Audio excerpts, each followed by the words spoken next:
Praise lord. ఎలా ఉన్నారు? బాగున్నారా? పరిశుద్ధ లేఖనంలో నుంచి మత్తయి సువార్త 2వ అధ్యాయం 2వ వచనం నుండి నేను చదువుతున్నాను చూడండి. యూదులకు రాజుగా పుట్టినవాడు ఎక్కడ ఉన్నాడు? తూర్పు దిక్కున మేము ఆయన నక్షత్రమును చూచి ఆయనను పూజింప వచ్చితమని చెప్పిరి.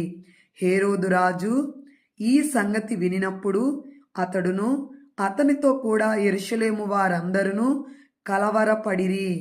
మరి యేసుక్రీస్తు ఈ లోకంలో లోకరక్షకుడిగా జన్మించినప్పుడు మొదటిగా తూర్పు దేశపు జ్ఞానులకు ఆ వార్త తెలియపరచబడినప్పుడు దూత ద్వారా వారు ఆ నక్షత్రాన్ని వెంబడిస్తూ యెరూషలేములో అడుగుపెట్టి యూదులకు రాజుగా పుట్టినవాడు ఎక్కడ అని వాళ్ళు ఆ వర్తమానాన్ని రాజుకు తెలియపరిచినప్పుడు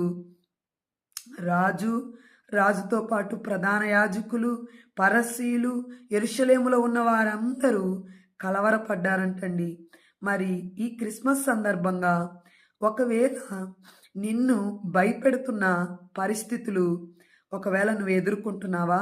నిన్ను కలవరపెడుతున్న పరిస్థితులు ఏమైనా నీ జీవితంలో ఉన్నాయా?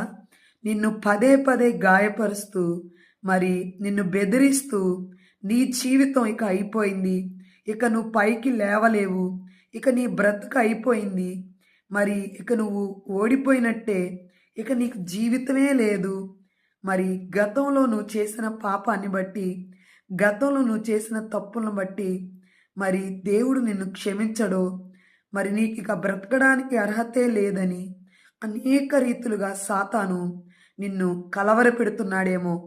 ఇవన్నిటినీ భయాన్ని, ఆందోళనను, కలవరాన్ని తీసుకొచ్చేది ఎవరండి? ఆ అబద్ధాలకు జనకుడైన సాతానే కదా. వాడన్ని అబద్ధాలే చెప్తాడు. నీ జీవితం అయిపోయింది, ఇక నీకు జీవితమే లేదు, నువ్వు ఓడిపోయావని. ఏ పరిస్థితి అయితే నిన్ను కలవరపెడుతుందో ఈ క్రిస్మస్ సందర్భంగా దేవుడు నీతో మాట్లాడుతున్నాడు. అదేంటంటే నిన్ను భయపెడుతున్న ప్రతి పరిస్థితిని ఆయన కలవర పెట్టబోతున్నాడు.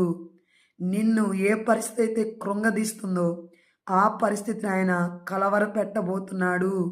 నీ మీద పదే పదే దాడి చేస్తున్న శత్రువుని ఆయన కలవర పెట్టబోతున్నాడు.